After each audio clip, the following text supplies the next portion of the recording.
Kaninang umaga ay nilibing na nga sa huling hantungan ang national artist at superstar na si Nora Honor. At ito nga ay nilibing sa libingan ng mga bayani. Nandoon ang mga anak ni Nora na si Lotot Matet, pati na rin sina Kenneth Kiko at Ian De Leon. Pero marami ang nagulat at naiyak nga nang makita nila na humabol sa nasabing libing ang matagal ng kaibigan at kasama ni Nora na si John Rendez. Napakatagal ng pagsasama nila at malaki ang pasasalamat ni Nora Honor na kung saan ay hindi nga siya iniwan ni John. Kaya naman sa puntong ito, wala pala si John kanina sa libing at humabol lamang siya.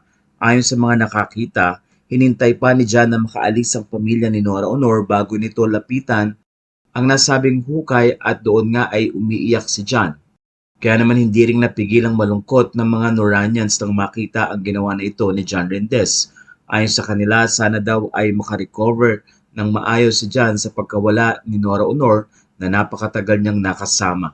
Ano daw kaya ang pakiramdam na ang kasama mo ay wala na sa iyong tabi at ito nga ang makikita at mararamdaman ni John sa mga susunod na araw.